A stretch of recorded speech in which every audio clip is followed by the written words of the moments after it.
অদিতিস কিচেনে আপনাদের সবাইকে স্বাগতম জানাচ্ছি আজকের এই রেসিপিটি দেখার জন্যে। আজকের আয়োজনে থাকছে ঝরঝরে মোরগ পোলাও, বিরিয়ানি বা ভুনা খিচুড়ি, যে যেটাই বলেন না কেন সব রান্নাটাই ঝরঝরে পারফেক্ট হয় যদি জলের পরিমাণটা ঠিক থাকে। তো আজকের এই রেসিপিতে আমি দেখিয়েছি কিভাবে জলের পরিমাণটা ঠিক রাখতে হয়। প্রথমেই মোরগ পোলাও রান্নার জন্য আমি এখানে কয়েকটি দারুচিনি, কালো গোলমরিচ, এখানে আপনারা কালো গোলমরিচের পাশাপাশি সাদা গোলমরিচও দিবেন। আমার হাতের কাছে ছিল না তাই আমি কালো গোলমরিচ নিয়েছি একটি কালো এলাচ, কয়েকটি সাদা এলাচ, অর্ধেক জয়ফল, কয়েকটি লং এবং নিয়েছি কয়েকটি জয়িত্রী। এখন আমি এগুলো গুঁড়া করে নিব। পুরো রান্নাটাই আমি কোনো প্যাকেট মশলা ইউজ করব না, এই মশলাটি দিয়েই রান্নাটি করব। এখানে আমি 1.5 কেজি কক চিকেনটা নিয়েছি। আপনারা যে কোনো চিকেন দিয়ে অথবা মাটন দিয়ে এই রেসিপিটি করতে পারেন।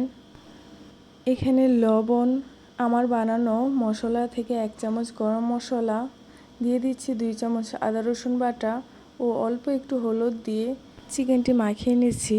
আমি অফ ক্যামেরায় এখানে টক দই দিয়েছি, আপনারা টক দই অথবা লেবুর রস দিয়ে এই চিকেনটি মাখিয়ে নেবেন। আমি আধা ঘন্টার জন্য এই চিকেনটা রেখে দিচ্ছি। এখানে মোরগ পোলাও রান্নার জন্য আমি একটা কড়াই বসিয়ে নিয়েছি। কড়াইতে দিয়ে দিচ্ছি 2 কাপ তেল। এখন এই তেলের মধ্যে আমি পেঁয়াজ বেরেস্তা ভাজার জন্য পেঁয়াজ দিয়ে দিচ্ছি 2 কাপ।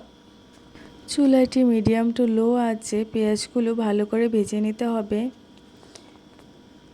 একটু সময় নিয়ে এই বেরেস্তাটা বানাতে হবে।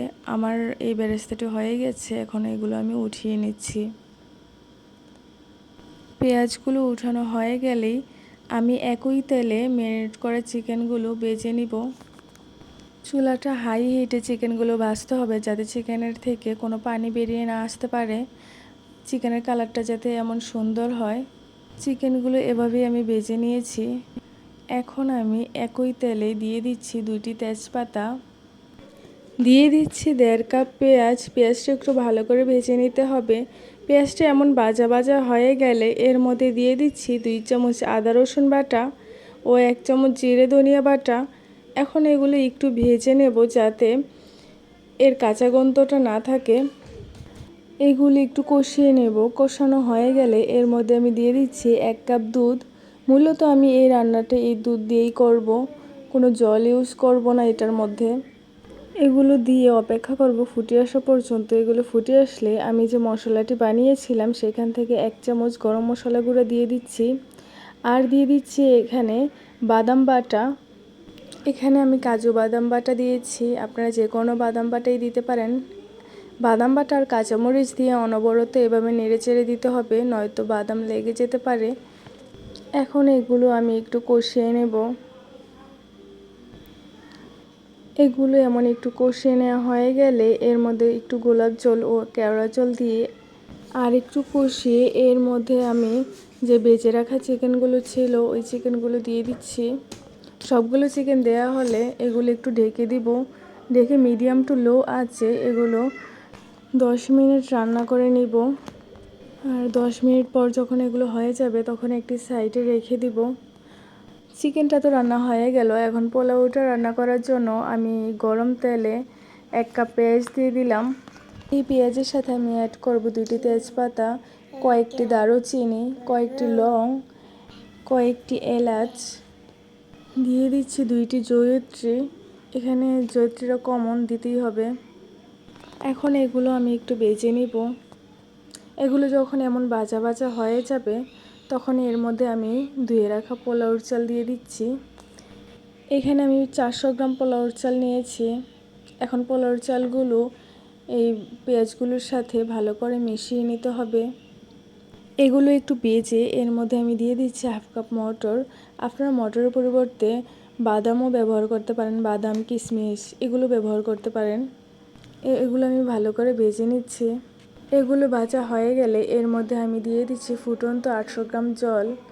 যেহেতু আমি 400 গ্রাম চাল নিয়েছিলাম সেহেতু আমি 800 গ্রাম জল দিয়েছি। এখানে আপনারা 1 কেজি চালের জন্য 1.5 কেজি জল, 2 কেজি চালের জন্য 1400 ml, অর্থাৎ 1.5 কেজি থেকে 100 গ্রাম কম 3 কেজি চালের জন্য 300 গ্রাম কম। এভাবে 5 কেজি পর্যন্ত প্রতি কেজিতে 100 গ্রাম করে জল কমাবেন। এখন আমি এগুলোর মধ্যে কাঁচামরিচ আর একটু লবণ দিয়ে ঢেকে দিয়েছি।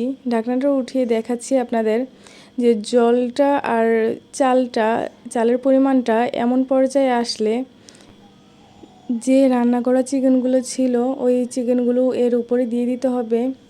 আমি সবগুলো চিকেন এভাবে দিয়ে দিচ্ছি। সবগুলো চিকেন এভাবে দেওয়া হয়ে গেলে সাইডে লেগে থাকা চালগুলো উপরে উঠিয়ে দিতে হবে। এখন আমি এগুলোর মধ্যে যে পেঁয়াজের বেরেস্তা করেছিলাম ওই পেঁয়াজের বেরেস্তা দিয়ে দিচ্ছি আর দিয়ে দিচ্ছি এখানে ঘি। এগুলো দেওয়া হয়ে গেলে আমি এগুলো ঢাকনা দিয়ে ঢেকে দমে রেখে দিব। আমি 15 মিনিট দমে রেখেছিলাম। দেখুন আমার এই মোরগ পোলাওটি কতটি ঝরঝরে হয়েছে। এটি দেখতে যেমন ঝরঝরে হয়েছে, খেতেও কিন্তু দুর্দান্ত হয়েছিল। আপনারা বাসায় অবশ্যই এটি ট্রাই করে দেখবেন। ভিডিওটি যদি ভালো লেগে থাকে তাহলে একটি লাইক করে দিবেন। ধন্যবাদ।